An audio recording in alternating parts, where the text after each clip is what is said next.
Essa entrevista a gente está realizando ela hoje, dia 13 de julho, né? Após cerca de um ano após o primeiro pedido que a gente caminhou à justiça aqui de Curitiba. A gente caminhou em julho de 2018, o primeiro pedido para fazer essa entrevista. E foi negado, aí foi ingressando com mandado de segurança no STF e teve todas as vindas e vindas que são bem conhecidas e finalmente agora, esse ano foi, em abril, foi liberado. O senhor já concedeu algumas entrevistas aí algumas semanas, né? Então, eu gostaria de começar perguntando um tema, acho que é um dos temas mais recentes da conjuntura, aí, que é a chamada Vaza Jato, né? Que é essa divulgação de mensagens, né? de conversas, diálogos entre o juiz Sérgio Moro, procurador Deltan Dallagnol e outros procuradores que integram a força-tarefa da Lava Jato, vem causando aí uma grande polêmica no país, né? O hoje ministro da Justiça, Sérgio Moro, esteve ontem na Câmara dos Deputados, né, falando sobre o assunto, e ele, em parte, vem repetindo o argumento que vem utilizando, que é, ao mesmo tempo que nega a veracidade daquele conteúdo, está qualificando aquilo como um crime, e ontem, inclusive, surgiu a informação que o Glenn Greenwald estaria sendo investigado pela Polícia Federal em virtude desse caso, né? E o ministro não confirmou, mas também não negou que isso estivesse acontecendo. Então, como o senhor e a ex-presidenta Dilma foram alvo também desse tipo que se está chamando agora de vazamento, de divulgação de mensagens privadas, né? Gostaria de saber como é que o senhor está vendo, acompanhando esse caso. Olha, primeiro, Marcos, eu queria aproveitar essa entrevista e cumprimentar todos os companheiros do site 21 e dizer para você que é sempre uma alegria conversar com gente do Rio Grande do Sul, estado e povo que eu tenho um profundo e grande apreço desde a minha primeira visita a Porto Alegre, em 1975, quando eu fui conhecer o Olívio Dutra, recém-empossado presidente do Sindicato dos Bancários, e aproveitei também conheci o Tarso Genro, que era advogado dos bancários naquele tempo. Olha, nós estamos vivendo um momento sui generis no Brasil.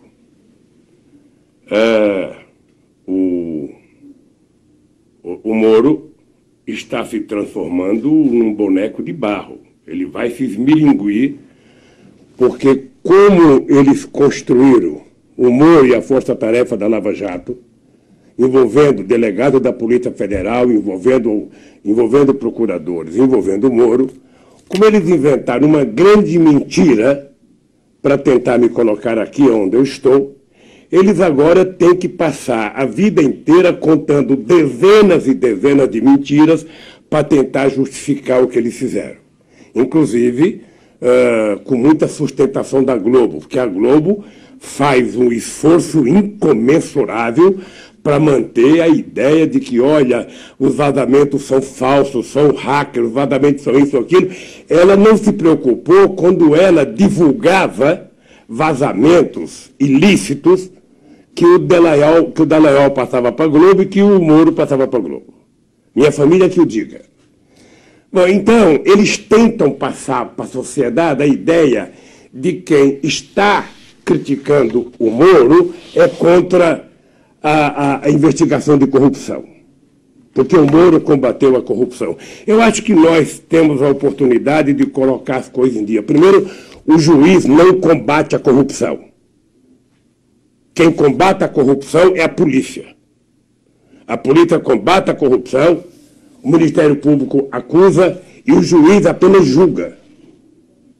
E o juiz não deve julgar com base na cara, sabe, do réu. Deve julgar com base nas informações que ele tem nos autos do processo, se são verdades ou são mentirosas. E nesse caso, eu não estou falando do conjunto da Lava Jato, porque se alguém roubou tem que estar preso. Se alguém praticou qualquer malversação ao patrimônio público, tem que estar preso. Foi para isso que o PT, tanto no meu governo quanto no governo da Dilma, criou todos os mecanismos jurídicos para colocar ladrão na cadeia. Então, o que eles fizeram? Eles agora tentam salvaguardar o comportamento do Moro, o comportamento da Força Tarefa, acusando os que são contra eles de favoráveis à corrupção. Tá? O dado concreto é que eu estou falando do meu caso. E no meu caso eu posso olhar para você como se estivesse olhando para o Moro e dizer: Moro, você é mentiroso. Dallagnol, você é mentiroso. E os delegados que fizeram o inquérito são mentirosos. Eu sei que é difícil falar isso. Eu sei que é duro falar isso. Porque é uma briga minha de um cidadão de 73 anos de idade contra o aparato do Estado. Contra a Receita Federal, Polícia Federal, Ministério Público e uma parte do Poder Judiciário. Somente quem sabe que eu estou dizendo a verdade é o Moro, é o Dallagnol, é o delegado que fez o inquérito e Deus. Quais seriam essas principais mentiras, exatamente? No meu caso, todas. No meu caso, eles sabem que eu não sou dono do apartamento. Eles sabem as mentiras que eles contaram para trazer o caso para Curitiba, porque o caso deveria ser julgado em função da denúncia em São Paulo. Eles sabem que eu não sou dono do sítio de Atibaia. Eles sabem, da minha história eles conhecem. Acontece, meu caro, que não era possível dar um golpe na Dilma e deixar o Lula ser candidato a presidente em 2018. Não fechava. Era preciso tirar o Lula da jogada. E como tirar o Lula da jogada? Era preciso criar um empecilho jurídico para ele. Então inventaram essa quantidade enorme de mentira a meu respeito. Ora, o Moro deveria mostrar que ele é um homem decente, entregando para a Polícia Federal, que está subordinada a ele, o celular dele. O Dallagnol poderia entregar o celular dele. Ele poderia, enquanto está sob suspeita, pedir licença do Ministério da Justiça. Ele poderia não ficar se escondendo atrás do cargo, como se fosse uma criança que de vez em quando é preciso alguém ficar passando a mão na cabeça dele para encorajá-lo. Se ele mentiu, ele tem que ter coragem de assumir, é só isso. Então eu faço uma distinção que é o seguinte: olha, a Lava Jato, ela é uma operação que se transformou num partido político. A Globo se apoderou da Lava Jato num pacto que ela fez com o Dallagnol e com o Moro. Então todas as mentiras que eles contavam eram transformadas em verdade no Jornal Nacional. Eu digo isso porque eu sou a grande vítima disso. Deve ter mais de 100 horas do Jornal Nacional contra o Lula. E deve ter mais de 100 horas favorável ao Moro. Ou seja, e ainda agora eu vejo um esforço da Globo tentando, tornar o Glenn um bandido para manter o Moro. Eu acho engraçado, é porque o Moro até esquece. Eu nunca vi alguém esquecer. Você não lembra de tudo, mas o Moro, que quando você ia prestar depoimento, ele fazia pergunta de 15 anos atrás, 20 anos atrás, Só faltava perguntar: ora, mas quando você estava no útero da sua mãe, você se mexia para a direita ou para a esquerda? Ele agora esquece tudo, ele não sabe mais do que ele falou no telefone. Eu não sei se sou eu, porque eu não sei se foi falsificado. Ele sabe que é a conversa dele com o Dallagnol. Ele sabe da conversa do Dallagnol com os procuradores. Ele tem certeza disso. Só falta coragem para ele assumir. Então esse é o meu problema. Esse é o meu problema com relação ao Moro. É com relação ao meu caso. Se ele prendeu bandido, se tem bandido que cometeu, que roubou, teve nego que acusou, não precisou nem prestar depoimento, teve nego que foi gravar, vendeu para ele e está rico. Vivendo, porque alguns que estão soltos, vivendo a vida de nababo, devem ter recebido mais dinheiro do que roubaram. Então, o que eu acho que nós temos que fazer nesse verdade é o seguinte: o seu Moro tem que ter coragem de dizer a verdade. Ele um dia, nem que seja no dia da extrema-unção, ele vai ter que pedir desculpas à sociedade brasileira pela mentira desvairada que ele contou a meu respeito. É só isso que eu quero. E continuo defendendo que quem roubou nesse país vai para a cadeia. Seja pequeno, grande ou médio. Mas quem é inocente que seja absolvido. O que eu quero, na verdade?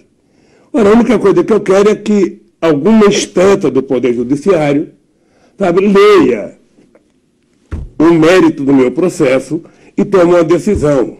Porque não é possível, depois da mentira do Moro, ver a mentira do TRF4, que nem leram o meu processo.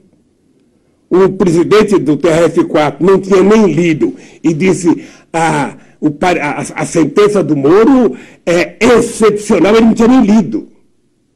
Ou seja, eu fui julgado a toque de caixa porque era preciso, sabe, julgar antes que prescrevesse, porque o objetivo era não permitir que eu fosse candidato em 2018.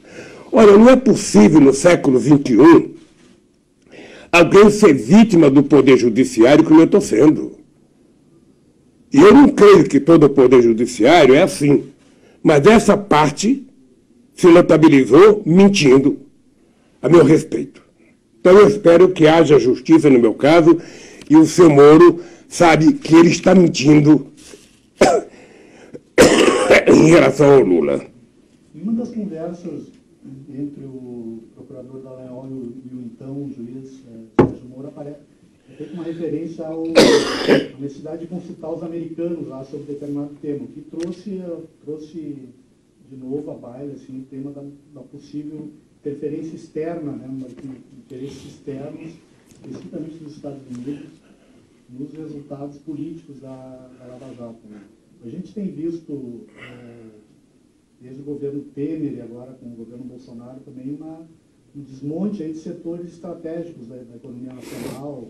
Tivemos agora mais recentemente a venda da Embraer para a Boeing, desmonte do polo naval, negociação envolvendo a base de Alcântara agora com os Estados Unidos. Como é que o senhor vê essa possível articulação entre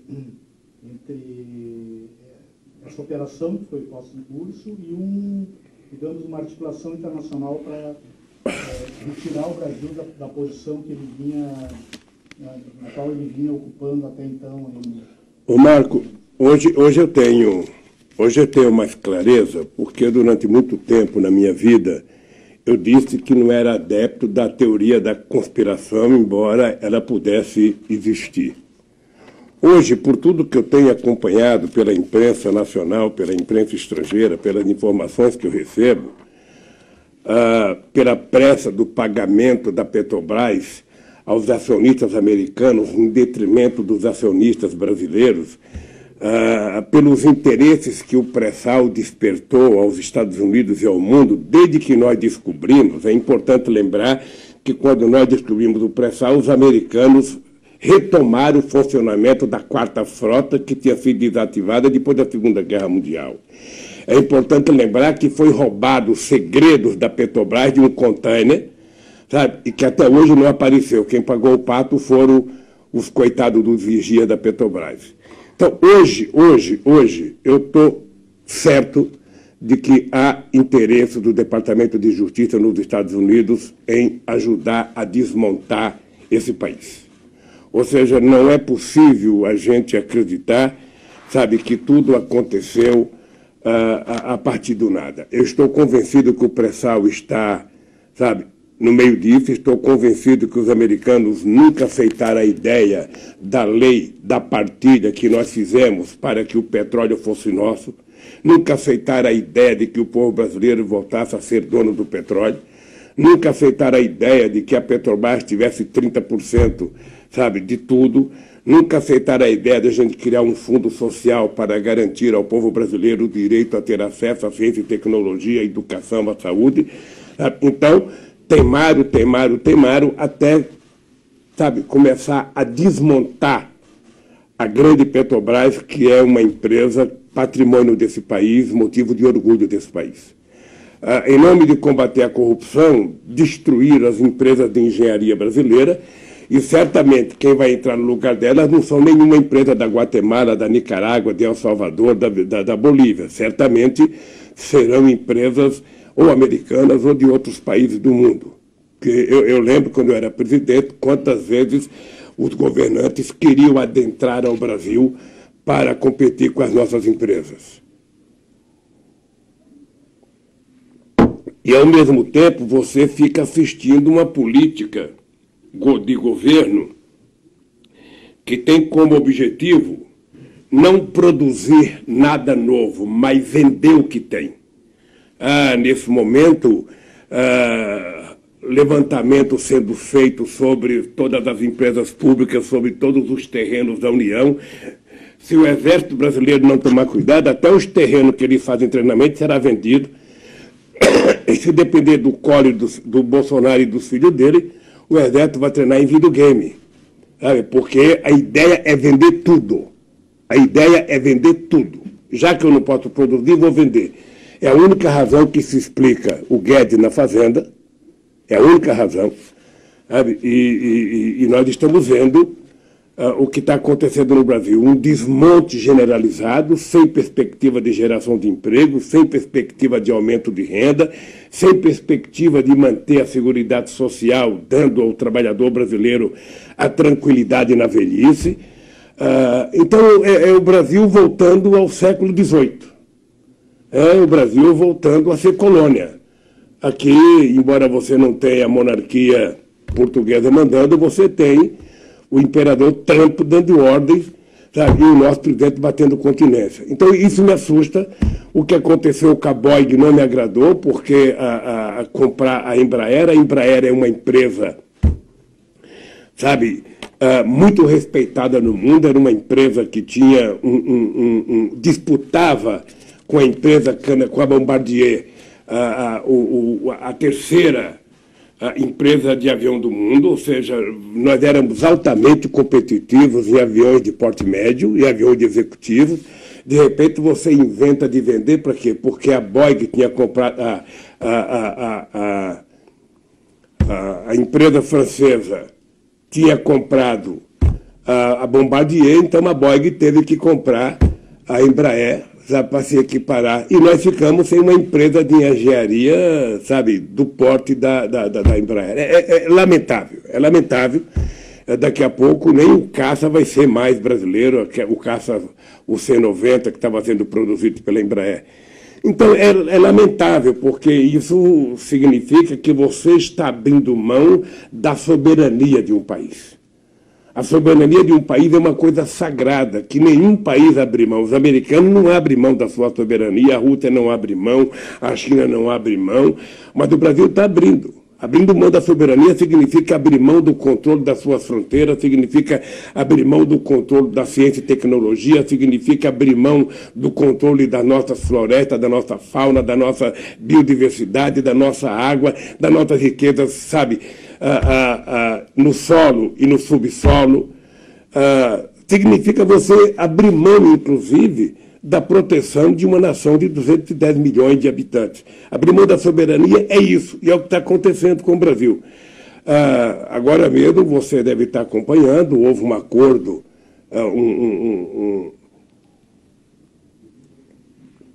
talvez um protocolo de intenções entre o Mercosul e a União Europeia, que a gente não sabe o que é, mas eu lembro do tempo que eu era presidente, qual era a ideia da União Europeia. Não sei se isso se manteve. A União Europeia, ela queria fazer um acordo desde que o Brasil e o Mercosul arreganhasse as pernas para todos os produtos de alto valor tecnológico, de alto valor agregado, produtos industrializados, para que eles entrassem aqui sem pagar nada. Isso significava quebrar a nossa indústria, significava impedir que países como a Argentina pudesse se reindustrializar e prometiu importar produtos agrícolas brasileiros. Peguei uma gripe essa semana, eu estou... Também estou na mesma situação. Bem, então o que acontece? A gente não sabe, eu não conheço o acordo, não sei o que está escrito lá, mas veja, não é fácil. A gente não tem muito o que exportar para lá. E o que a gente tem para exportar não será fácil os franceses aceitarem. Não pense que os franceses vão aceitar comprar frango do Brasil, comprar porco do Brasil. Eles não aceitam nem comprar óleo industrializado brasileiro, querem comprar soja in natura e também não são os maiores compradores. Então é preciso olhar, sabe, nessa coisa desse acordo, entre perdas e ganhos, a gente vê o que a gente ganha e o que a gente perde. A impressão que eu tenho é que a União Europeia está tirando proveito de um momento de fragilidade eleitoral do presidente da Argentina, porque o Macri está numa situação difícil eleitoralmente, e quem sabe a venda ufanista de um possível acordo que ninguém sabe, que ainda vai ser discutido no parlamento de cada país, possa facilitar a sua eleição. Como nos Estados Unidos, ou seja, a visita do Trump ao presidente da Coreia do Norte é uma propaganda eminentemente eleitoral. Ele não tinha o que fazer lá. Ele foi tirar foto para a campanha de 2020, que já começou, como a guerra do Iraque serviu para o Bush. Então, eu fico realmente preocupado com o momento que a gente está vivendo no Brasil. Há muitas incertezas, há muitas dúvidas do que vai acontecer com a sociedade brasileira, porque as pessoas não falam em emprego, as pessoas não falam em aumento de salário, as pessoas não falam em bem-estar social, as pessoas não falam em coisas que diz respeito ao povo brasileiro, né? Você teve de cara o desmonte da legislação trabalhista, ou seja, voltamos a ter a relação direta entre o trabalhador e o empregado, que é uma espécie de relação leonina. Dificilmente um trabalhador sozinho consegue sentar frente ao seu empresário e discutir as suas condições. Desmontou-se aquilo que foi uma conquista, sabe, ainda da era Getúlio Vargas, do movimento sindical brasileiro. Agora desmonta a Previdência Social, inventando a tal da capitalização para que o cidadão, por conta própria, sem participação do empresariado e sem participação do Estado, sabe, mantenha a sua aposentadoria. Com o trabalho intermitente, não se sabe quanto tempo esse trabalhador vai levar para poder adquirir o direito de se aposentar. Então, eu acho que nós estamos retrocedendo. Eu, quando estava na presidência, eu dizia para os dirigentes sindicais e para os dirigentes políticos europeus que a diferença entre nós e eles é que eles tinham conquistado o estado de bem-estar social depois da Segunda Guerra Mundial. E eles estavam lutando, sabe, enquanto a gente lutava para tentar chegar ao padrão salarial, ao padrão de saúde, ao padrão educacional, ao padrão da qualidade de moradia e de transporte que eles tinham alcançado nos anos 60, nos anos 70, nos anos 80, enquanto a gente brigava para tentar chegar lá, eles estavam começando a perder. E hoje o que nós estamos assistindo? Nesses últimos 30 anos houve uma concentração de riqueza na mão, sabe, dos mais ricos lá, houve uma perda de poder aquisitivo do povo trabalhador, e aqui no Brasil, não só nós não chegamos lá, como já começamos a perder. O salário cai, a renda cai, e o povo está vivendo pior, comendo pior, morando pior, e com menos perspectiva. Então, eu acho que é difícil uma nação sobreviver se ela não tiver esperança, se ela não acreditar, e esse governo efetivamente não passa esperança para ninguém. É muito, muito, muito, muito difícil você imaginar, sabe, que o povo trabalhador possa ter algum sonho nesse governo Bolsonaro. Nesse tema ainda, chama atenção, o senhor fez uma referência ali antes, que o Exército deveria tomar cuidado com o que está acontecendo, senão vai ter que treinar com um videogame. Chama atenção o posicionamento dos militares brasileiros a favor desse processo de entrega aí de setores estratégicos da economia nacional. Lembrar que mesmo no período da ditadura, né, os militares tiveram políticas mesmo de enfrentamento com o interesse dos Estados Unidos, como foi o acordo militar com a Alemanha, tinha uma política externa de alinhamento com países africanos recém-independizados. Houve uma mudança, digamos, drástica, qualitativa no posicionamento dos militares em relação a um projeto de nação, na sua opinião? Uma das coisas que o mundo inteiro respeitava o Brasil era pelo fato de, durante o golpe militar brasileiro, os militares não terem desmontado a indústria brasileira, pelo contrário, fortaleceram alguns setores da industrialização brasileira. Criaram, por exemplo, programas importantes como o do etanol, em função da crise do petróleo. Bem, o que nós estamos vendo agora, não sei se é uma posição do conjunto das Forças Armadas, do Estado-Maior, mas pelo menos de alguns militares que falam pelo governo Bolsonaro, é de total desinteresse pela soberania nacional e de total, sabe, disposição de vender tudo. Ou seja, eu até disse outro dia numa entrevista que, sabe, um militar que não defende a soberania nacional, que não é um nacionalista, ele nem deveria chegar a general, porque a obrigação das Forças Armadas é de proteger os interesses do país, é de proteger o povo contra inimigos externos. Ora, e a entrada totalmente desregulamentada do capital para explorar as riquezas brasileiras na verdade, você abrir mão da sua soberania. Eu acho que isso é muito delicado. E acho engraçado porque, embora o Bolsonaro bata continência para o Trump, ele vem na contramão do Trump, né? O Trump é um direitista que utilizou como discurso o fortalecimento do Estado Nacional. Sabe? Resolveu comprar a briga com a China, dizendo que era preciso gerar emprego nos Estados Unidos. O Bolsonaro faz exatamente ao contrário, ou seja, ele está desmontando o Brasil, desmontando a possibilidade de gerar emprego nesse país, a troco não sei do que. Eu não consigo entender, Marcos, a obsessão dessa reforma para juntar 1 trilhão. O que eles querem fazer com 1 trilhão? Tirar 1 trilhão dos pobres para fazer a reforma da Previdência, para dar esse trilhão para quem? Ora, porque não é para o pobre, que o pobre vai começar a pagar sua própria aposentadoria. Então, essa obsessão é que me deixa perplexo, porque um governo, para discutir uma reforma na Previdência, ele discute no momento em que a economia está razoável. Sabe? Discute no momento em que a economia está crescendo, que você está gerando emprego. Por que até 2014 a Previdência era superavitária? Sabe por quê? Porque nós tínhamos criado 22 milhões de empregos formais. Porque nós tínhamos legalizado 6 milhões de empreendedores individuais. Então, quando as pessoas estão trabalhando, quando as pessoas estão contribuindo, a Previdência é superavitária. Agora, quando você tem 13 milhões de desempregados, mais 28 milhões ou 30 milhões de subempregos, pessoas trabalhando de bico, obviamente que a Previdência tem um rombo muito grande. Então, como é que vai resolver isso?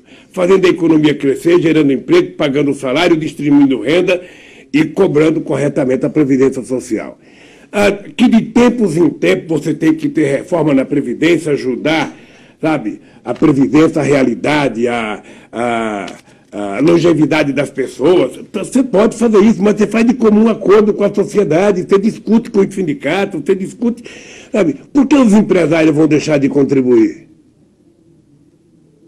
Por que eles vão deixar de contribuir? Por que o Estado vai deixar de contribuir? Quando a Previdência tinha dinheiro, utilizaram para construir a Transamazônica, utilizaram para construir a ponte Rio-Niterói, né? Sem prestar contas ao trabalhador. Então, eu só posso dizer uma coisa, Marcos, o que está acontecendo no Brasil é muito estranho. Acho que não é apenas o Brasil que está passando por uma metamorfose, sabe, doentia, gente de extrema direita, gente sem nenhum bom senso, gente com muito ódio, sabe? E a questão social não aparece em lugar nenhum. Não existe nenhum compromisso com a questão social, com a melhora de vida do povo, com a construção de casa para o povo, com a melhoria da saúde. Você veja, os médicos cubanos foram embora, sabe, dizendo que eles iam colocar médicos. Já fazem 6 meses que estão governando e tem muita cidade nesse país que não tem um médico. Não tem um médico. Então, a sociedade brasileira tem que acordar. Tem que acordar porque o Brasil, sabe, tem que ser tratado como uma propriedade de 210 milhões de habitantes e todo mundo tem o direito de viver dignamente nesse país. Não pode a sociedade viver no sobressalto, viver subordinado às mentiras, viver subordinado a fake news, viver subordinado a Twitter. Agora é o governo que se comunica, sabe, sem ter que prestar contas a ninguém, um governo que não gosta de dar resposta. Então é esse o Brasil que nós estamos vivendo e é um país que exige da sociedade brasileira, levantar a cabeça e brigar para que o Brasil volte a recuperar a democracia e volte a recuperar a sua soberania, que é o que mais me preocupa nesse instante, é a gente voltar a virar uma república de bananas, em ser tratado como se fôssemos um país insignificante, sem importante. Veja o tratamento que o presidente recebeu no G20. Nunca o Brasil foi motivo de tanta piada como está sendo agora. Nunca. Eu ia fazer uma pergunta sobre o G20. O senhor participou de muitas reuniões do G20, de outros encontros de cúpula internacionais. E houve um episódio nessa recente reunião que teve uma grande repercussão internacional também, que foi a prisão, né, de um militar brasileiro da comitiva preparatória presidencial com 39 quilos de cocaína. O ministro general Augusto Heleno, né, do Gabinete de Segurança Institucional, qualificou o episódio como uma falta de sorte. Né? Com a experiência que o senhor teve direta, esse tipo de coisa pode acontecer por uma falta de sorte? Como é que o senhor viu esse episódio? Não, o que é preciso perguntar para ele, para o general Heleno, aquele que dá murro na mesa, quando se trata de falar do Lula, é preciso perguntar para ele se foi falta de sorte porque acharam. Se não tivesse achado, não tinha sido falta de sorte, poderia continuar transportando. Ora, veja, eu não sou mesquinho de querer envolver o presidente da República numa coisa dessa, porque o presidente nem sabe quem viaja no SCAV, nem sabe quem é que viaja no chamado avião reserva. O presidente da República sabe quais são os ministros que viajam com ele, mas os que vão na frente, os que vão atrás, o presidente da República não tem obrigação de saber. Agora, veja, o que não dá para aceitar. Eu fui presidente 8 anos. A base aérea brasileira é controlada lá onde o avião presidencial funciona, seja em Brasília, seja na base aérea aqui no aeroporto de Congonhas, seja em Cumbica, seja no Rio de Janeiro. Quem toma conta da descida, sabe, do avião brasileiro são os militares. Eu posso dizer para você que o coronel, que hoje é brigadeiro, que é ministro do Superior Tribunal Militar, o Joseli, durante 8 anos do meu governo, ele foi um brigadeiro que tomava conta do avião. Ele viajava comandando os pilotos e comandando toda a tripulação. Foi no meu governo e foi no da Dilma. Ele hoje é ministro do Superior Tribunal Militar. Na base tem um coronel que toma conta da base. No avião que vai da reserva ou no que vai na frente, normalmente é comandado por militares. Os pilotos são militares, tudo da aeronáutica, e deve ter lá dentro um chefe que também é da aeronáutica.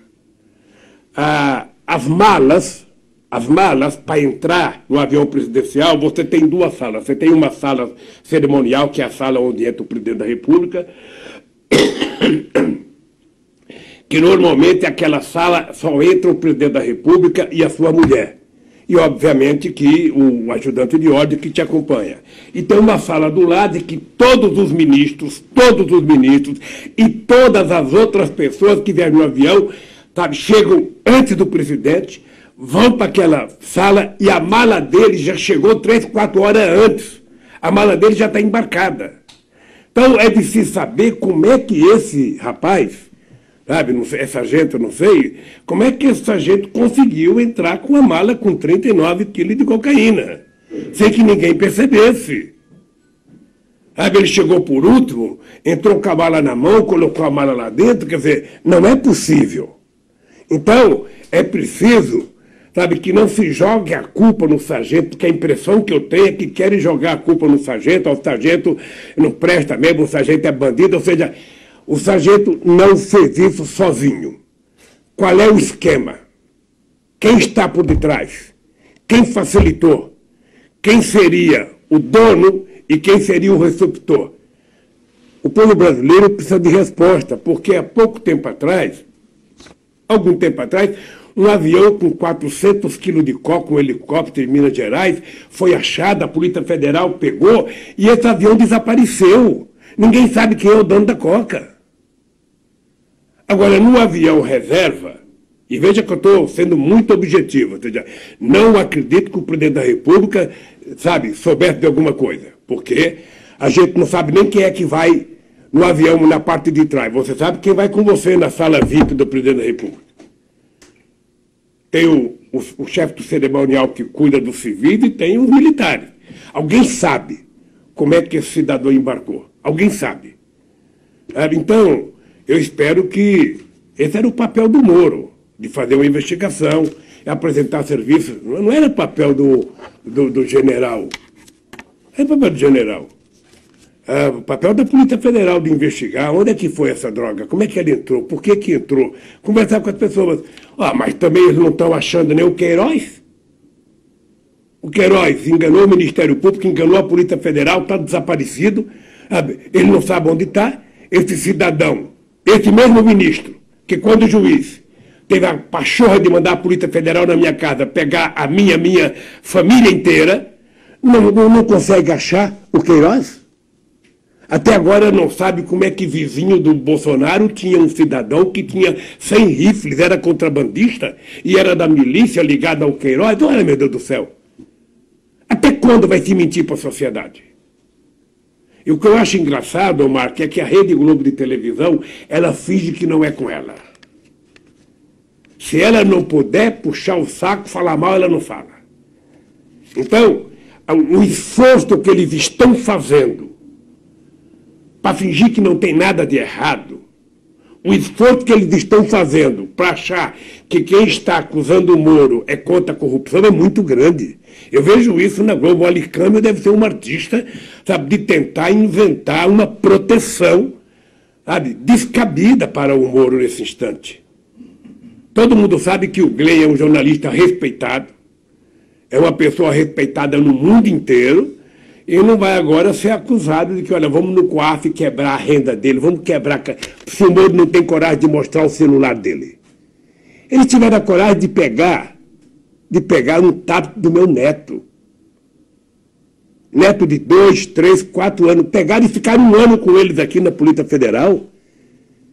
E o ministro se recusa a entregar para a Polícia Federal o seu telefone celular. O Dallagnol, sabe, não tem coragem de entregar. O que eles têm para esconder? Então eu acho que a sociedade brasileira precisa começar a acompanhar de perto, porque a democracia é um valor incomensurável que a gente não pode perder. O STF agora, antes de entrar em recesso, mais uma vez avaliou um pedido, né, a possibilidade da sua libertação e mais uma vez negou isso e adiou para o segundo semestre.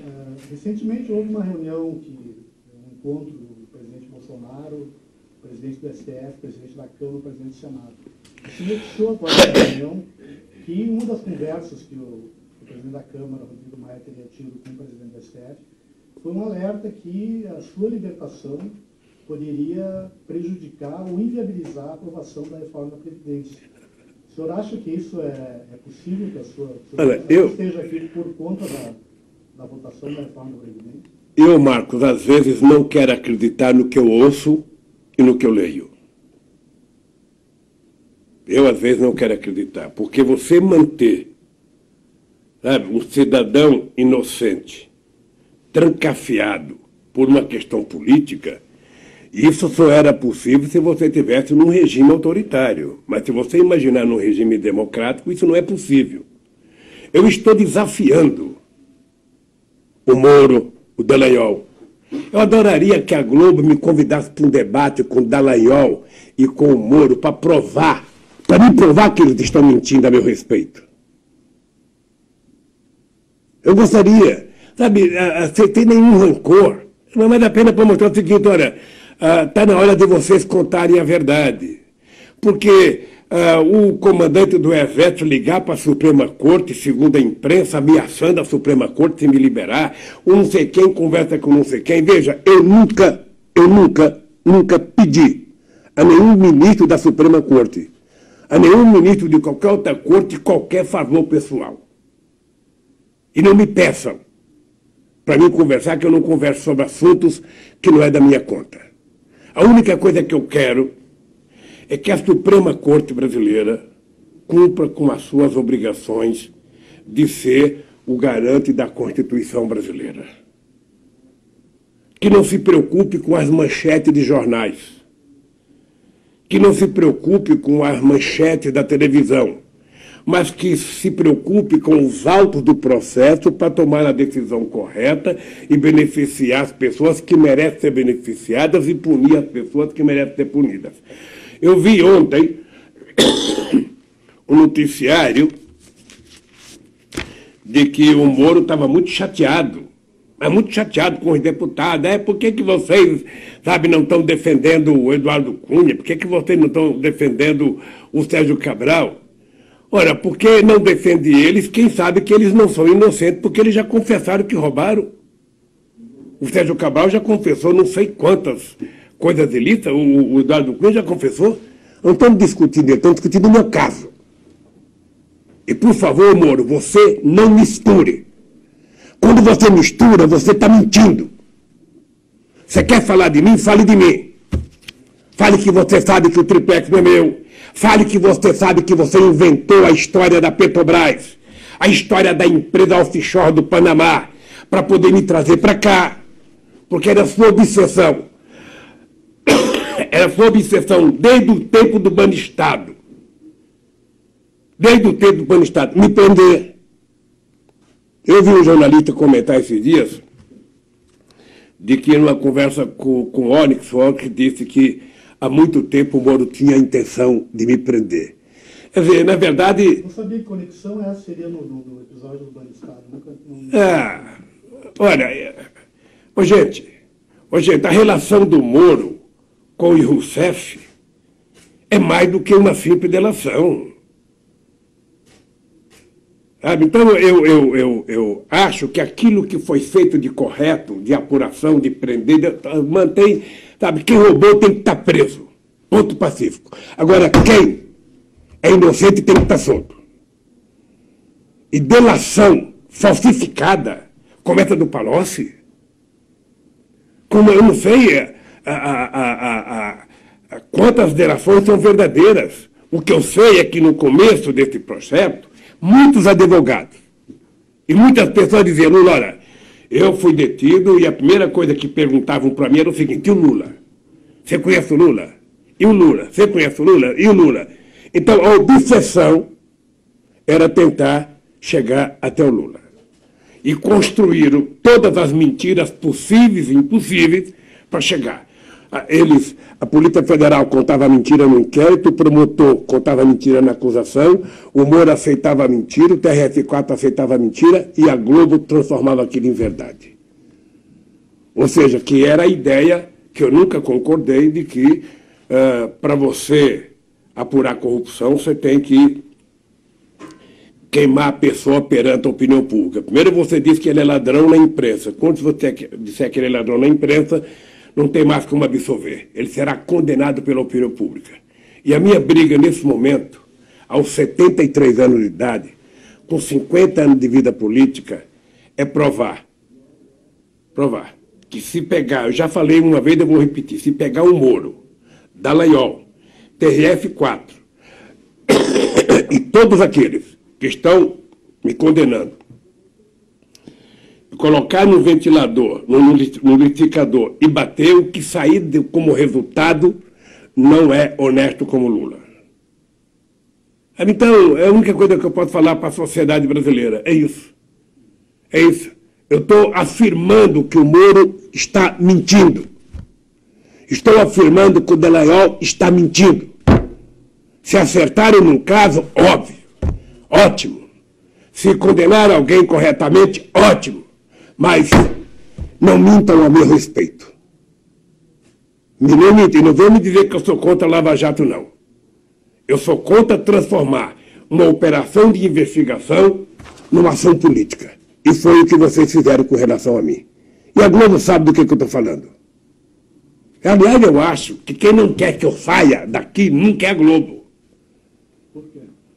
Porque a Globo poderia vir fazer uma entrevista. Como você está me entrevistando, ela poderia mandar um bial transmitido ao vivo. Sabe, com a Globo eu não faço gravando. Com a Globo, como eu não confio, tem que ser ao vivo. Mandar o Willy Bonner aqui no Jornal Nacional. Sabe, quando eu fui eleito, eles não me fizeram ao vivo, agora eu vim sentar aí e fazer 20 minutos de pergunta. Para a gente poder desmascarar e desmentir essa gente que foi responsável pelo golpe na Dilma Rousseff, essa gente que fez com que a gente chegasse na situação que nós estamos hoje, e essa gente que trabalhou para evitar que eu fosse presidente da República, porque eles sabiam em todas as pesquisas de opinião pública que se tivesse eleições e eu fosse o candidato, eu ganharia as eleições. Então, eu de vez em quando fico pensando, bom, o Marcos vai sair daqui e vai dizer, pô, eu pensei que o Lula ia estar mais revoltado, que tá... Não. Uma coisa, Marcos, que eu aprendi a me concentrar é que eu não vou permitir, sabe, que o ódio tome conta da minha cabeça. Hoje eu tenho certeza, assim, certeza, como a certeza que eu tenho que Deus existe, que o Moro não dorme direito.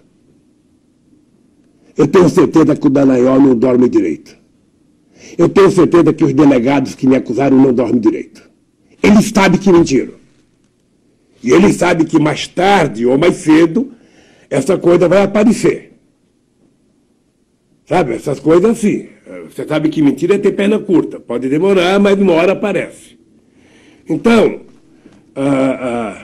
eu vou continuar brigando por isso. Todo mundo sabe. Eu só aceito a minha inocência. Eu não aceito... E tem mais, quando eu sair daqui, eu vou processar o Estado brasileiro para me pagar por danos imorais pelo prejuízo que eu tive. Eles têm noção do que significa um homem honesto? De 73 anos, já está aqui há 1 ano e 4 meses? E eles sabendo que eu sou inocente? Então eu espero, a minha crença é o seguinte, olha, eu ainda tenho esperança na justiça, vou até o último momento acreditar que a verdade vai prevalecer no meu caso. Sabe? Se não acontecer aí, quem sabe você venha fazer uma outra entrevista e eu vou dizer então outras coisas que eu penso e que não é prudente dizer agora. Mas eu não posso admitir passar para a história com uma safadeza, porque o que estão fazendo comigo é uma canalice. Não tem outra palavra. O que estão fazendo comigo é canalice. É canalice da transmissão dos meios de comunicação, é canalice da Polícia Federal, é canalice do Ministério Público. Quando eu digo Ministério Público, Polícia Federal, eu quero ressalvar a Operação Lava Jato. Quer dizer que é o pessoal da Lava Jato, não é o pessoal da Força Tarefa. Não é a instituição. Porque se tem um cara que eles sabem que eu respeito a instituição, é a Polícia Federal e o Ministério Público. E o Poder Judiciário sabe que eu respeito as instituições. Agora, ninguém da Polícia Federal, do Ministério Público ou do Judiciário pode se dar ao luxo de ser maior do que Deus. E de querer trabalhar por conveniência política. Sabe? Processo tem auto. Tem provas. Então pega as provas e veja onde é o crime que eu cometi. Então é isso. Mas sabe o que acontece, Marco? Eu fico falando do meu caso, mas eu estou aqui sabendo que o povo brasileiro está numa situação muito pior do que eu. Aquele sonho que a gente tinha, sabe, de fazer com que esse país se transformasse a 5ª economia do mundo. Chegamos perto. Aquele sonho que a gente tinha de fazer com que o pré-sal fosse transformado, sabe, num fundo de desenvolvimento para o futuro desse país. Aquele sonho que a gente tinha de transformar o país num país que investisse muito em ciência e tecnologia, num país que cuidasse do meio ambiente, num país que cuidasse das suas crianças, isso está sendo jogado fora. Isso está sendo jogado fora. Lamentavelmente, sabe? Somente o povo é que pode recuperar esse país. Somente o povo. E a imprensa ser honesta. Ninguém quer imprensa chapa branca. O que se quer é uma imprensa honesta. Dizer a verdade quando a verdade tem que ser dita. Se o Lula é culpado, diga que é culpado e prove. Se o Lula é inocente, diga que é inocente. É só isso que eu quero. E nesse instante eu acho que nós temos alguns problemas extraordinários a ser resolvidos. A questão da educação nesse país, sabe? Porque a grosseria com que se trata a questão da educação no Brasil, a questão da saúde no Brasil, sabe, que se tirou os mais médicos e não conseguiu se preencher. Sabe? Porque é um governo que não pensa em ser humano, é um governo que acredita nas fantasias, não se fala mais nos problemas sociais do nosso povo.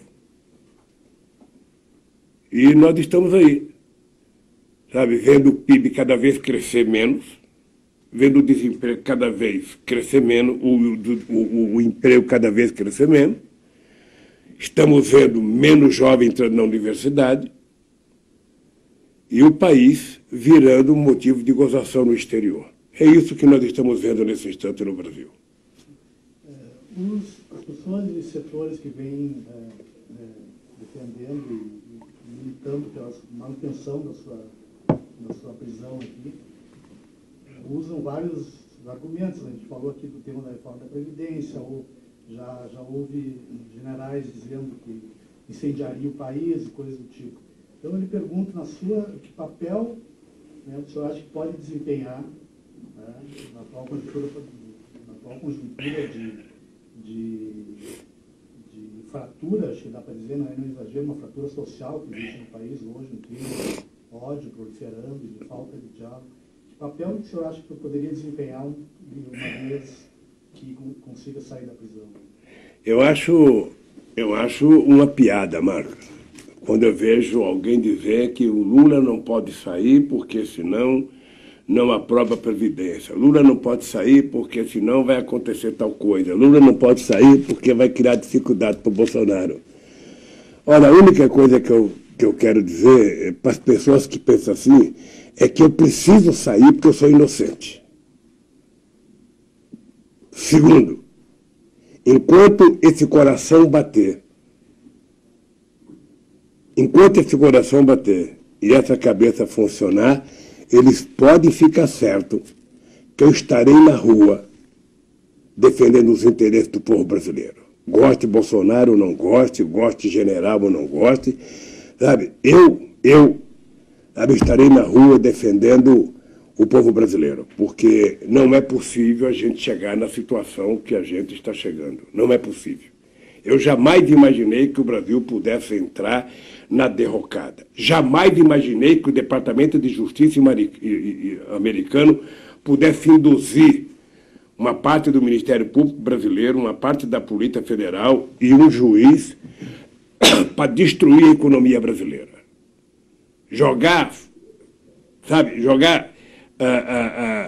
falta de credibilidade na Petrobras para poder desmontar a Petrobras. Sabe, eu acho muito engraçado essa destruição da economia brasileira, porque se você pega uma empresa que cometeu um crime, como é que acontece nos Estados Unidos, na Alemanha, no Japão? Ora, se uma empresa praticou corrupção, o que você faz? Você prende o dono da empresa e mantém a empresa trabalhando. Porque senão quem paga o pato são os trabalhadores brasileiros. Quem é mandado embora é o trabalhador, não é a empresa. Agora, aqui foi feito exatamente ao contrário. Foi feito exatamente ao contrário. Se você amanhã descobre que a família Marinho, sabe, roubou qualquer coisa, ou se é verdade que eles estão devendo 600 milhões para a Receita Federal, você não tem que quebrar a empresa, prenda o dono. Por que quebrar a empresa? Então, é assim que deveria funcionar o Brasil. Acho que as pessoas falam muita bobagem. Eu tenho assistido muita coisa e não age com seriedade. Não age. Não dá explicação. O negócio do Queiroz caiu no esquecimento. Quem mandou matar a Marielle caiu no esquecimento. Veja que coisa absurda.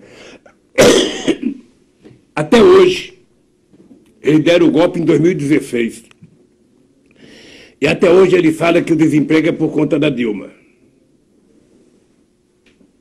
O Temer entrou, você está lembrado? Porque depois que tirasse a Dilma, tudo ia melhorar. E tudo piorou. Tudo piorou. Porque a economia não funciona porque é o Collor do presidente. A economia não funciona porque é o Lula o presidente. Ou melhor, a economia não funciona porque é o Bolsonaro, porque é o Fernando Henrique Cardoso. Sabe, não é assim que funciona a economia. A economia funciona quando os agentes que trabalham a economia, seja trabalhadores ou empresários, sabe, sejam investidores, percebem que há seriedade na governança e que há previsibilidade, que não terá surpresa, que as coisas vão acontecer e, sobretudo, que o Estado está sendo o indutor do desenvolvimento. O Estado não tem que ser um Estado empresarial. O Estado não tem que ter empresa. O Estado precisa ser um indutor.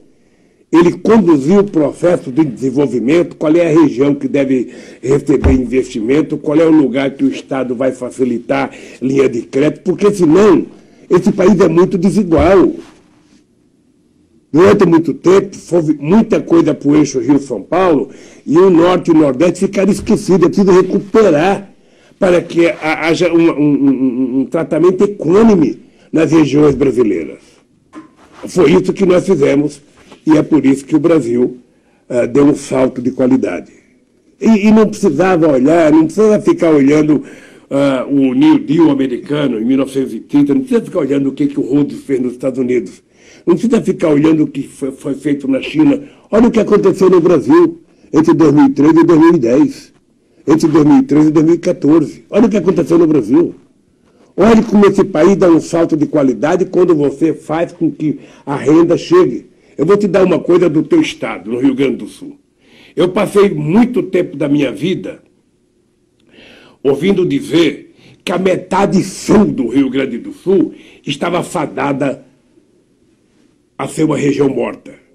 Que não ia ser aquela região de Pelotas, é isso? Que aquilo não tinha desenvolvimento, aquilo não sei das quantas e tal. Quando nós resolvemos recuperar a indústria naval brasileira, que nós levamos os estaleiros para Rio Grande, o que aconteceu naquela região? Foi um crescimento estupendo, chegou a ter mais de 20 mil trabalhadores naquela região, nos estaleiros. O que aconteceu agora? Desmontaram. Para quê? Para comprar navio de Singapura, para comprar navio da China. E o investimento para gerar emprego no Brasil? E o salário? E o consumo do povo? E a alimentação do povo? Será que isso não é levado em conta? Ou a gente vai virar importador de chineses e de coreanos?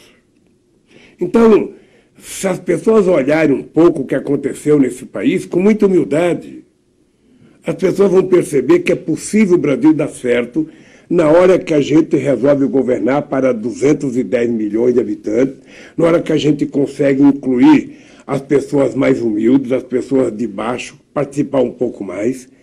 Sabe, é simples, não tem muito segredo. Não tem muito segredo, ou seja, se o cidadão come um pãozinho hoje, ele puder comer dois, se ele puder tomar um café, tomar dois, se ele... Tudo vai fazer com que a economia volte a crescer quando a roda gigante da economia começa a girar com a participação das pessoas. Como é que pode esse país chegar ao que chegou nesse instante? Como é que pode? O senhor conhece bem o empresariado brasileiro, o senhor, através não só por meio dessa experiência, mas do conselhão, né, empresários, no caso do Gerdau, lá do Sul, tiveram uma participação ativa no debate sobre política econômica, política de desenvolvimento. Hoje há quase uma sessão regular no noticiário econômico, que é a revisão do PIB. Né? Todos os últimos meses, uma revisão e ocorrendo sucessivas revisões para baixo, né, do PIB, das previsões do PIB. Ô Marcos, eu acho que o empresariado brasileiro deve estar satisfeito. Ô Marcos, eu tinha uma concepção. Primeiro, quando eu fui eleito presidente, eu botei na cabeça que eu não podia errar. E eu não podia errar porque eu mirava no exemplo do Valesca na Polônia, que foi candidato à reeleição e só teve 0,5% dos votos. Segundo, o Brasil não era meu. Eu que era do Brasil. Então, eu não queria governar a partir apenas das minhas ideias. O que eu fiz? Eu criei o Conselho Econômico de Desenvolvimento Social. Trouxe empresários de todos os setores da atividade econômica, trouxe sindicalistas, trouxe pastores da igreja evangélica, bispos da igreja católica, índios, negros, toda a sociedade participava do conselhão. Ali se discutia assuntos importantes, ali eles planejavam propostas para o governo, e muitas das propostas que ele discutiu era colocada em prática pelo governo.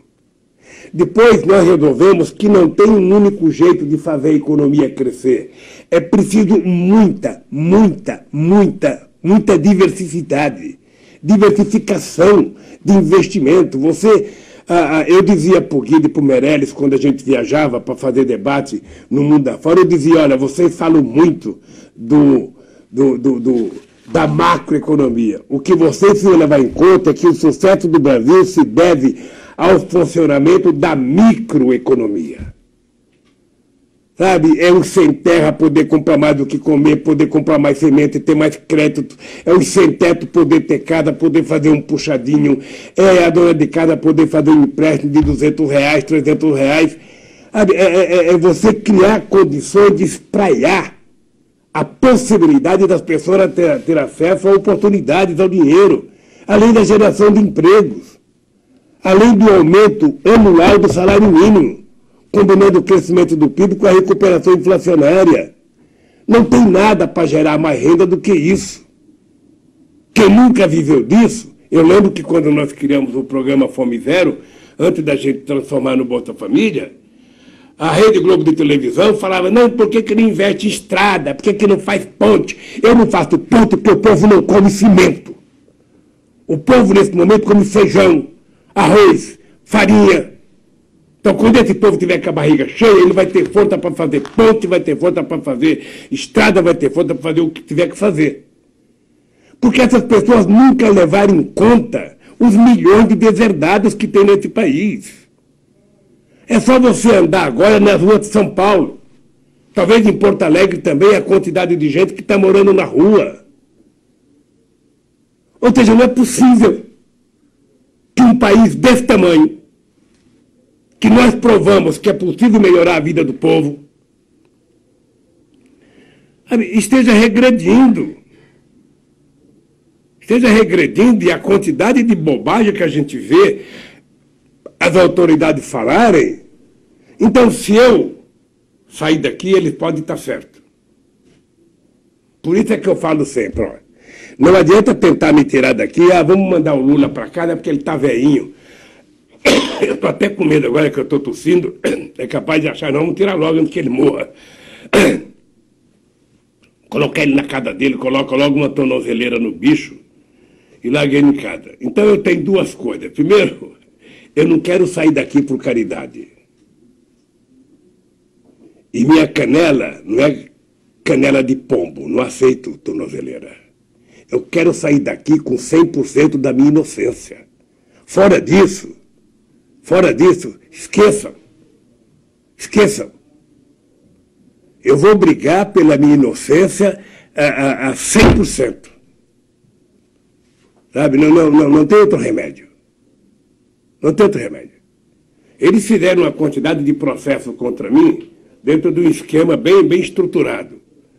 Eles fizeram mais ou menos comigo como fizeram com aquele artista negro lá no Rio de Janeiro. Deram 73 tiros. E você viu que não sei se foi um militar lá, que foi, não foi 80 tiros, foi só 73. Como se houvesse uma mudança.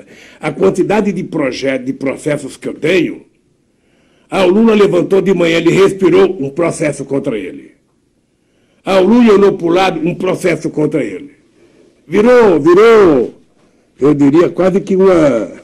Não vou dizer palavrão aqui, porque quero respeitar as pessoas, mas virou uma canalice a meu respeito. Então, a única coisa que eu posso fazer, Marco, é o seguinte, é ficar de cabeça erguida e lutar. Lutar. Eu tenho a obrigação de provar para o povo brasileiro que o Moro é mentiroso e o Dallagnol é mentiroso. Tenho a obrigação de provar para o povo brasileiro que aqueles juízes do TRF4 do Rio Grande do Sul mentiram, não leram o processo. E já estão preparando para me condenar no outro, para evitar que eu saia daqui. Eu conheço as figuras. Então, se eles acham que isso vai me curvar, fazer o Lula ficar quietinho, sabe? Não tem. A única coisa que vai me deixar quieto é a minha inocência. E quando eu tiver com a minha inocência provada na rua, eu vou dar trabalho, sabe, para quem acha que pode fazer o povo de palhaço nesse país. Foi assim que eu comecei minha vida e é assim que eu vou deixar a minha vida, sabe? Lutar até o último batimento do meu coração. Lutar por democracia, lutar por justiça social, que é isso que o povo deseja. E é isso que eu sei fazer. Tem uma parcela da sociedade que não se preocupa com isso. O Brasil habitualmente foi governado por 35%, foi governado para 35% da população. O restante era números. E eu quis provar que era possível governar o Brasil para 100% da sociedade. E o povo tem que acreditar nisso.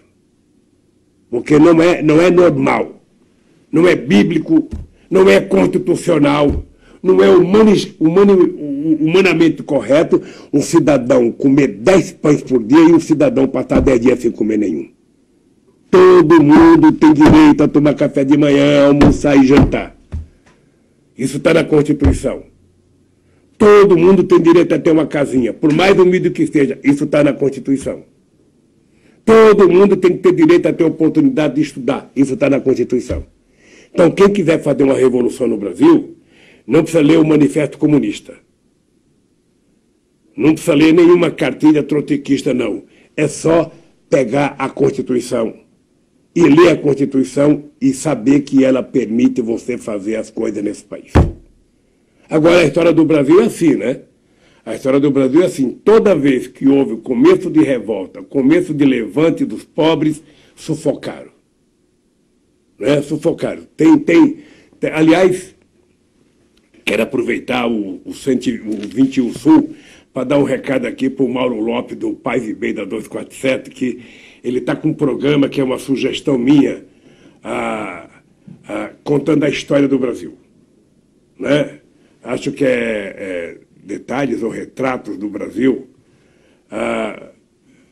Ou seja, contar o que aconteceu em Canudos, o que aconteceu com Palmares, o que aconteceu na Cabanagem, o que aconteceu em todas as revoltas em que as pessoas mataram.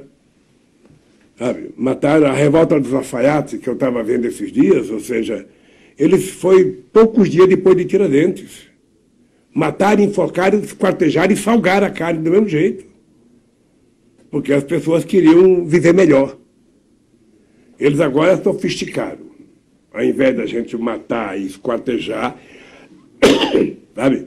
Vamos pegar o Poder Judiciário, vamos saber quem está disposto e vamos utilizar, sabe, um jeito deles serem condenados via justiça, mesmo que não tenha crime. E é o que aconteceu comigo. Tinha preparado aqui um dos itens que gostaria de... Acho que eu tocou no assunto agora, que é o problema do racismo estrutural na sociedade brasileira. O seu governo surgiu começou a surgir uma história, primeiro com um certo folclore, assim... Já está, nós podemos arrumar um pouquinho d'água. Que os aeroportos estavam se tornando rodoviárias, né, pelo acesso de pessoas de mais baixa renda, poder andar de avião. E começaram a surgir diversas manifestações, reclamações da emergência dos pobres na sociedade. E agora, mais recentemente, eu acho que parece isso ganhou uma expressão política, né, a partir um pouco antes já da candidatura do Bolsonaro, da campanha do Bolsonaro, mas quase, ou não, acho que talvez não seja nem preciso dizer quase, ódio a pobre, ódio a negro, ódio a índio, ódio às mulheres, uma misoginia muito forte. Qual é, o senhor conhece, já visitou o Brasil de cima a baixo, né, mesmo antes de ser eleito, sua própria experiência de vida, sua história de vida. Qual é, na sua opinião, o tamanho desse problema desse racismo estrutural na sociedade brasileira? Muito grande. Muito grande. Eu vivi isso a minha vida inteira. Achei que era uma coisa que a gente ia superar com o tempo. No meu governo, nós tentamos criar N condições para que a gente pudesse valorizar a questão de gênero, que a gente pudesse valorizar a questão do quilombola, que a gente pudesse valorizar a questão LGBT, ou seja, a questão dos portadores de deficiência. Nós criamos muito mecanismo, criamos conselhos, ou seja, mas é uma coisa que está arraigada na consciência das pessoas. O Gessé costuma citar sempre a questão da escravidão. Não faz muito tempo que acabou a escravidão nesse país, a escravidão ainda está arraigada na cabeça da elite brasileira. Ela ainda não se conforma de ver um negro dirigindo o carro, só se for jogador de futebol. Sabe? Porque ela parte do pressuposto que o negro dirigindo o carro é ladrão.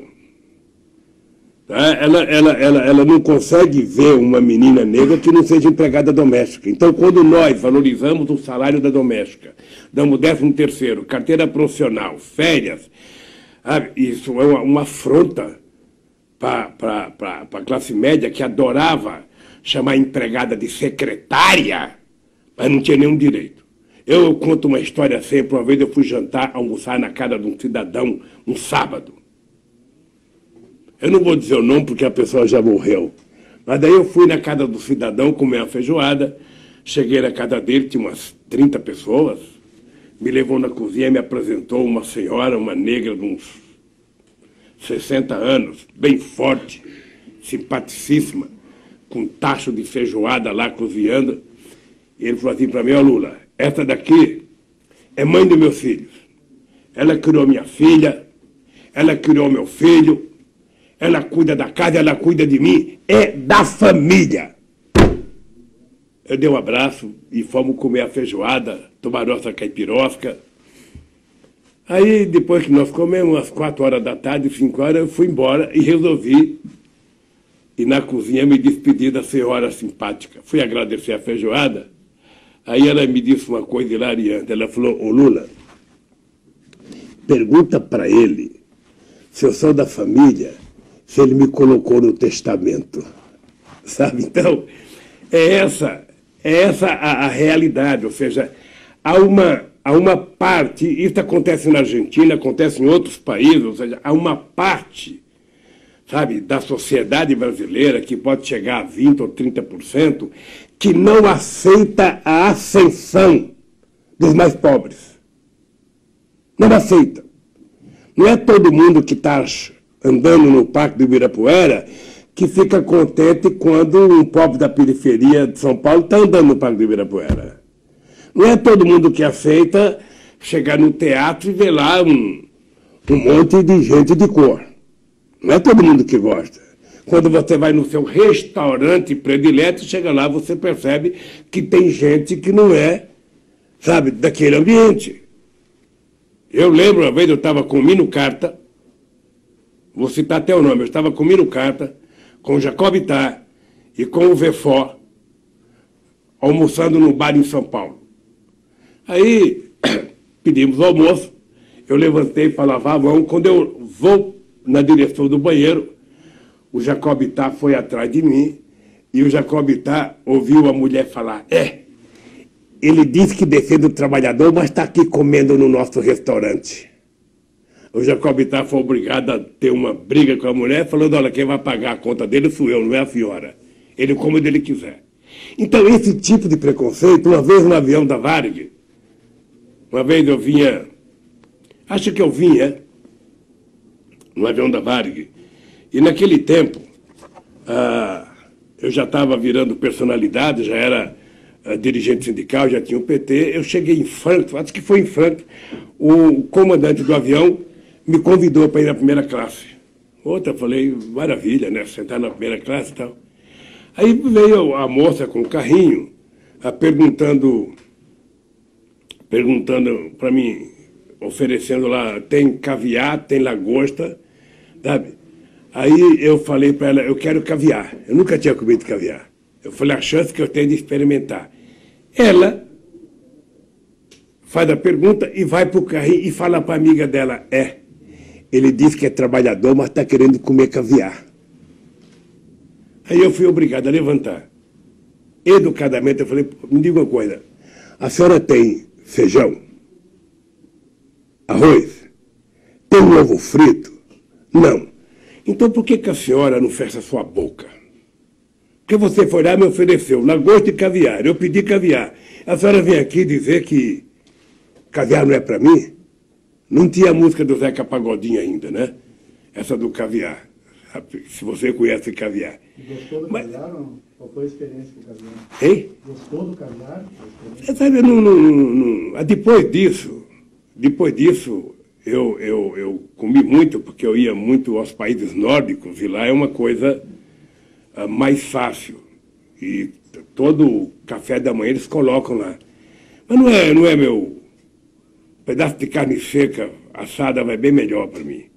Mas eu estou contando isso apenas para mostrar o preconceito. O que poderia ser visto como uma coisa normal, não é visto como normal. Ainda hoje, se você sair numa rua de Curitiba e for num restaurante, você vai ver o preconceito.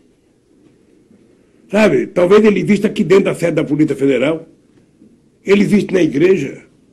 Sabe? É uma coisa histórica que... Por que nós decidimos ensinar a história africana na escola brasileira? Porque eu achava que a única forma de você acabar com o preconceito, sabe, contra o negro, era você envolver o Brasil na história africana, porque são 300 anos de exploração dos negros aqui como escravos. Eu nem sei se isso está funcionando hoje, mas senão você não acaba com o preconceito. Uma vez eu fui na casa do Saturnino Braga, ele era prefeito do Rio de Janeiro, eu e a Benedita. A Benedita, acho que era candidata a prefeita, não sei, nós chegamos no apartamento do Saturnino Braga, sabe? Fomos direto para o elevador. O rapaz lá, o porteiro, chamou nós, ó. Eu todo sujo de camiseta suada, a Benedita suada. O cara falou, ó, elevador de serviço. Não, mas o cara de pau, a Benedita já era deputada.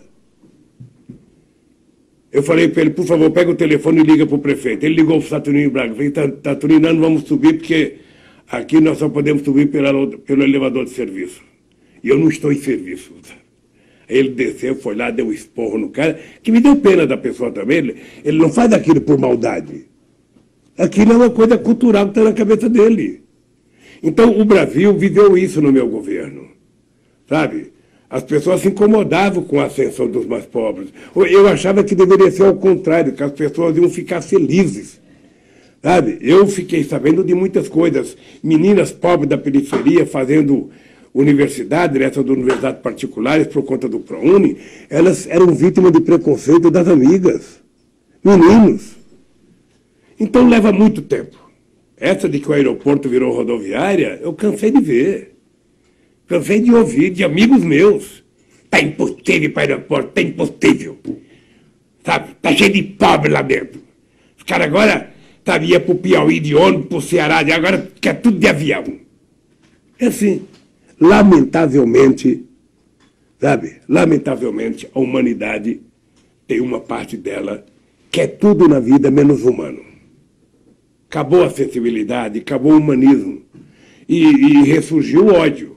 Né? Eu também acho que esse ódio que a sociedade brasileira vive, uma parte dele nós temos que debitar nas costas da Globo. Né? Porque desde 2013 que ela vem trabalhando isso, e o ódio contra o PT. O que eu acho que deixa eles mais nervosos é saber que eles não conseguem acabar com o PT. Veja, nós apanhamos desde 2005. Não é pouca coisa. Agora mesmo nas eleições de 2018, sabe, me tirarem da campanha e o Haddad teve 47 milhões de votos. O Haddad não ganhou porque inventaram algumas mentiras, sabe, muito pesadas. Muito pesada. Aquela do kit gay foi muito pesada, foi, sabe. Mas ele sabe que o PT é forte. E ele sabe que o PT é o maior partido do Brasil, é o partido mais organizado. E todo mundo é assim. Tem tempo que o Internacional é campeão, sabe? Chegou a ser quase 6 anos seguidos campeão. Tem tempo que é o Grêmio que vira campeão, é assim. O PT vai ganhar e vai perder, o PT vai ganhar e vai perder, o PT vai ganhar e vai perder. Agora, pode ficar certo. Pode ficar certo. O PT sempre estará no páreo. Sempre estará no páreo. E o PT não troca de nome, não. O PT não é Maria vai com as outras. Ah, tem uma denúncia, tem troca de nome. Tem uma denúncia, tem troca de nome.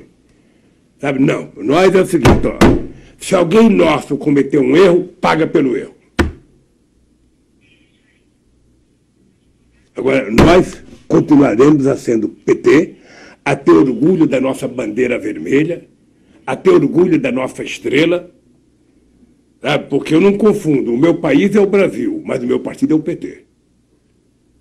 E eu não quero... Só conheci o PT na vida, foi o único partido que eu me filiei.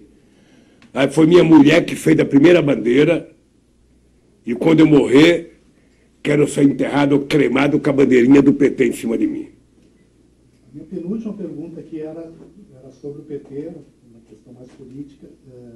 Se você puder falar um pouco mais alto, Marco, porque quando você tiver a minha idade, você vai perceber que você vai estar ouvindo, você vai estar ouvindo menos. Eu falo baixo também. A minha penúltima pergunta aqui, já encaminhando para o final da nossa conversa, era sobre a situação do PT. Né? Sei que medida o senhor vem acompanhando, há quem diga que o senhor comanda todos os destinos do PT aqui de dentro. Né? Então, eu gostaria de saber como é que o senhor vem acompanhando a situação do PT, o debate interno, e que o senhor acha que são os desafios do partido nesse período mais imediato agora que está colocado. Para te contar uma coisa engraçada, o companheiro Arlindo Chinaglia, deputado federal do PT, ele costuma dizer que eu sou que nem a Bíblia. Todo mundo conversa comigo e cada um interpreta. É só você ver na televisão como é que os pastores tratam a Bíblia. Cada um interpreta de um jeito. A Arlindo Chinaglia fala, todo mundo vai ouvir o Lula, mas cada um faz o que quer depois, achando que foi a interpretação dele. Eu me considero uma pessoa importante no PT e me considero uma pessoa importante para o PT, desde que o PT foi criado. Nem mais e nem menos. Dediquei minha vida para construir o PT, viajei esse Brasil de ponta cabeça, perdi 3 eleições, sabe? E por isso eu sou uma pessoa que continuo a me interessar muito pelo PT. Obviamente que quem está preso não tem mais a influência de quem está em liberdade, eu não participo das reuniões. Eu, às vezes, recebo aqui um pendrive de uma reunião que aconteceu 3 dias atrás, então a decisão já está tomada, eu não posso tomar a decisão. O que eu acho que o PT tem que fazer? Nós vamos ter um congresso, acho que o PT tem que se preocupar em escolher uma direção que esteja representada pelos melhores quadros brasileiros, Eu, por exemplo, sou uma pessoa que acho que o Tarso Genro deveria voltar para a direção nacional do partido, para o diretório, para participar do debate político. Não precisa ter uma tarefa na executiva se não quiser, mas para participar e enriquecer o debate político. Acho que o PT tem que trazer alguns intelectuais importantes para o debate político no PT. Sabe? É importante que não seja apenas os petistas militantes, mas que a gente consiga extrair, sabe, o pensamento da sociedade para nossas decisões. Acho que o PT tem gente importante para dirigir. Todo mundo sabe que o Haddad saiu muito fortalecido da campanha política. O Haddad é um quadro excepcional. Sabe? O Haddad tem todas as qualidades, sabe, que eu tenho, sem ter os defeitos que eu tenho. Tá? O Haddad é muito mais competente, é um quadro muito experimentado. Sabe, eu acho que o Haddad tem um futuro muito promissor dentro do PT e fora do PT. A Gleice, eu acho que é uma presidenta extraordinária, sabe? A Gleice valoriza muito a participação da mulher e o partido precisa fazer um conjunto de dirigentes com o que a gente tem de melhor no partido, sabe? Agora, o que o partido precisa, e agora está cuidando de fazer, é pegar o programa que o Haddad disputou as eleições e transformar aquele programa num conjunto de medidas, seja emendas constitucionais, seja projeto de lei, para o debate das coisas que nós queremos que aconteça no Brasil. O partido tem que ter claro o papel do Bolsonaro. O Bolsonaro não ganhou as eleições propondo construir alguma coisa. O Bolsonaro tinha algumas metas. Primeiro, vender o Brasil. Guedes. Segundo, facilitar a Taurus para vender arma para todo mundo no Brasil, atendendo à reivindicação dos milicianos brasileiros. Sabe? Porque eu fico imaginando com o estado de nervo que está a sociedade, você comprando arma, uma simples batida de carro pode terminar num tiroteio.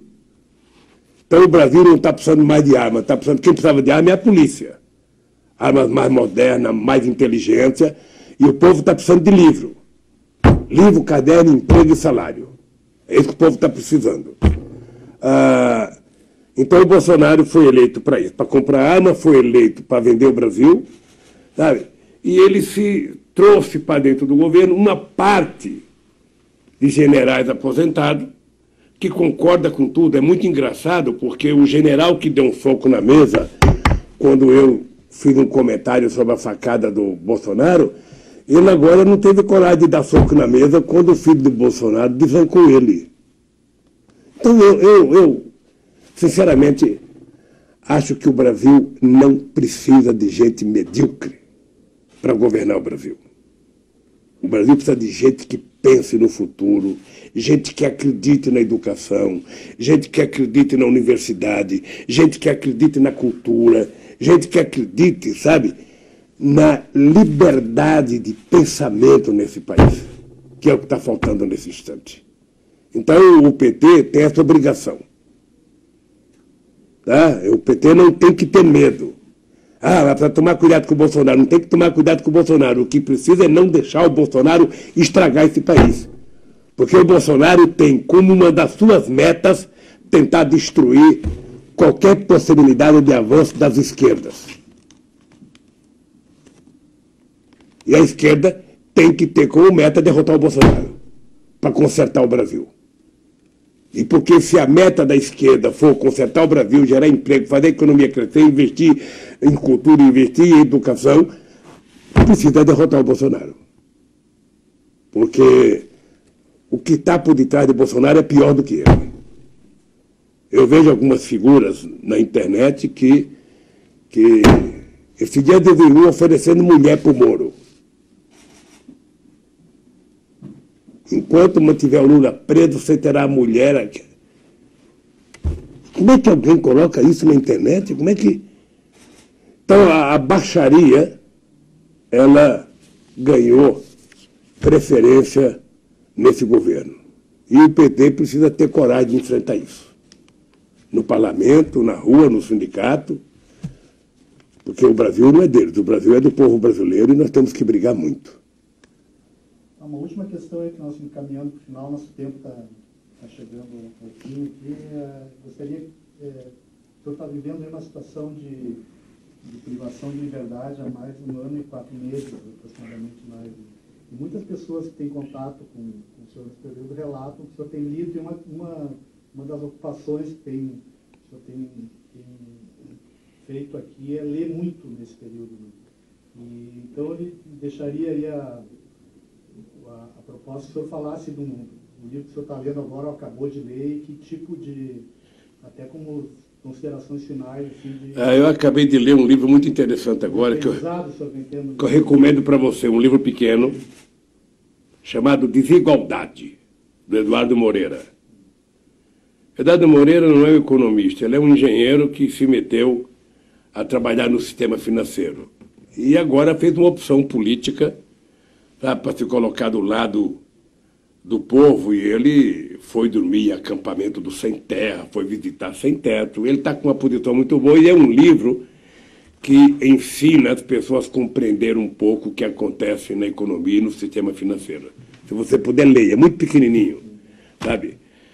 Eu estou lendo o livro do seu amigo jornalista Mário Magalhães sobre Lutas e Lágrimas, que ele conta a história de 2018. Ele pega muito sobre o Bolsonaro, sobre o Lula, sobre Marielle. É muito interessante, muito interessante. Estou lendo um livro, as 21 lições para o futuro, daquele Yuval, é isso? Um judeu, que é muito bom, aquele que escreveu Sapiens. E estou lendo também o do Gessé. Eu estou relendo o do Gessé porque ele refez aquele da classe média, ele refez para colocar a escravidão, eu estou relendo ele. Estou acompanhando algumas coisas, sabe, de muito debate na televisão, muito debate pelo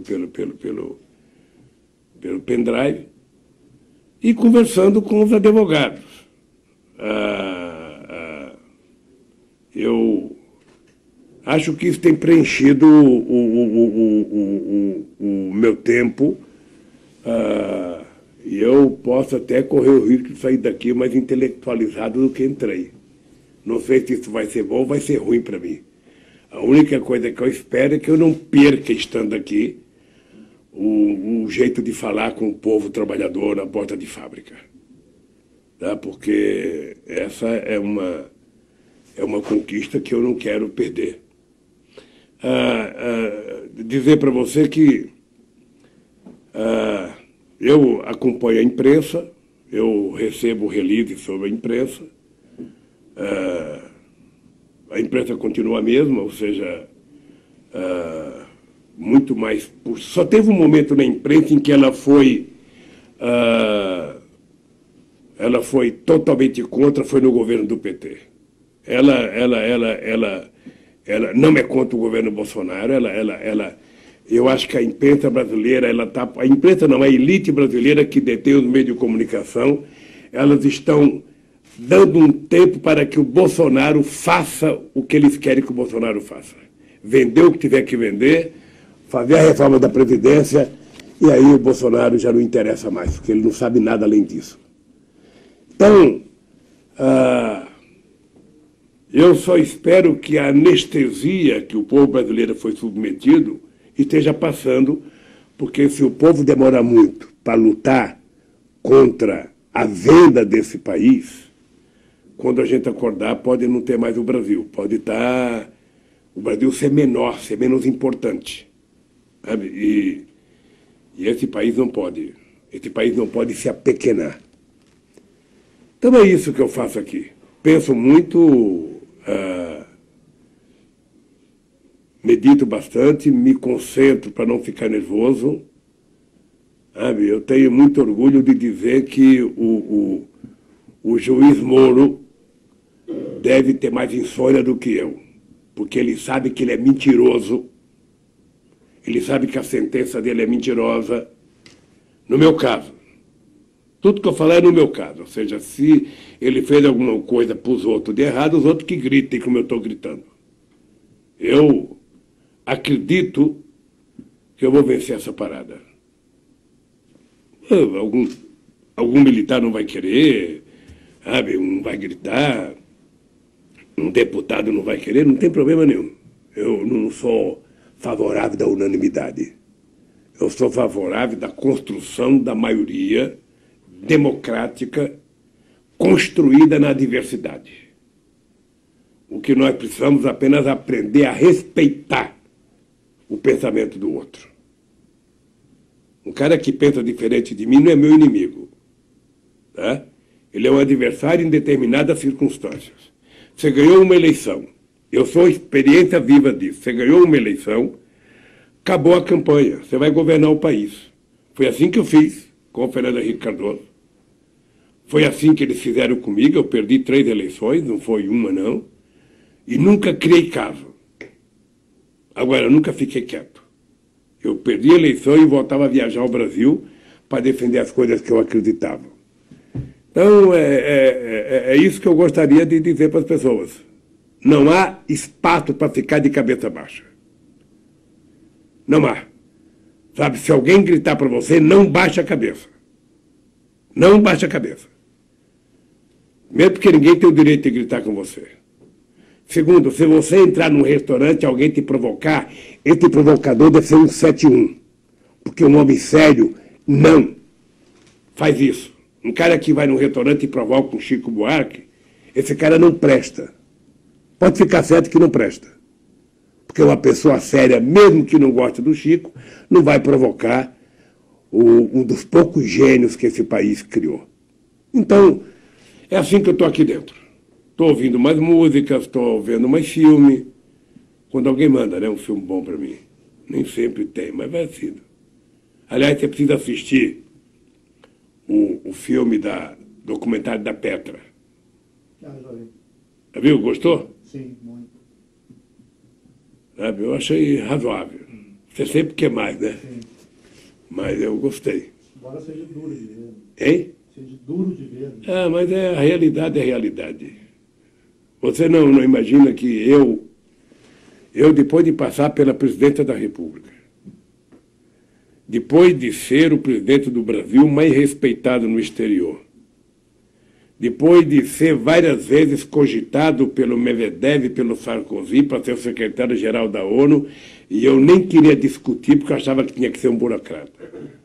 Depois de deixar a presidenta com 87% de bom e ótimo e 10% de regular. Depois de ficar até julho de 2014 sendo todo santo dia provocado para ser candidato a presidente da República, e eu dizendo, não sou porque é um direito da Dilma de ser. Estar na situação que eu estou hoje, você acha que é fácil? Você acha que é fácil? Não é fácil. Mas então a minha tarefa é não me deixar, sabe, envelhecer com ódio. Não vou envelhecer, sabe? E todo mundo sabe que eu estou namorando, que eu quero casar quando eu sair daqui. Todo mundo sabe, sabe? E quem quer casar não tem tempo de esmorecer. Ou seja, quem está amando não tem tempo, sabe, de ficar choramingando, não. Eu às vezes brinco comigo mesmo, às vezes eu falo, bom, se é verdade que já nasceu o homem que vai viver até 120 anos, eu fico me perguntando, por que não eu? Por que eu não sou esse cara, pô?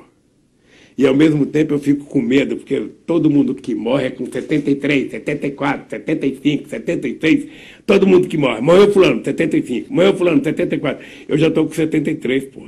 Então, eu estou numa briga tremenda. Se fosse o Ariano Suassuna, eu dizia, naquela cela ali a Caetana não vai entrar. Quando ela chegar, eu bato aquela porta, prego, ela vai para outro lugar, mas eu vou viver minha vida. Porque é muito bom viver. E, sobretudo, é muito bom quando você tem motivação para viver. E eu acho que esse povo brasileiro merece o meu respeito. E é por eles que eu estou resistindo. É por eles que eu estou resistindo. Eu sei a solidariedade dessa gente aqui comigo. Eu sei o que é todo esse período, todo santo dia. Bom dia, presidente Lula. Boa tarde, presidente Lula. Boa noite, presidente Lula. Não tem frio, não tem chuva, não tem sol, não tem Natal, não tem Carnaval. Quer dizer, é muito gratificante. Eu não sei se isso aconteceu em algum momento da história, mas para mim é gratificante. É muito gratificante. E eu estou na expectativa de sair daqui a pé e lá no meio deles tomar uma cachaça com eles, beijar cada um, agradecer e dizer, desmonta o acampamento e vamos para a luta agora pelas ruas desse país. É isso que eu acredito. Por isso eu quero te agradecer, Marco. Agradecer a todos os companheiros do site Sul 21. Quero que você transmita um grande abraço ao companheiro Tarso Genro. Sabe? E dizer que eu estou bem. Estou bem, estou motivado. Estou tolhido nos meus direitos pessoais, e direitos políticos, mas estou motivado. Pode dizer para quem você quiser, não é uma prisão, não é uma condenação, sabe, que vai deixar o inocente de cabeça baixa.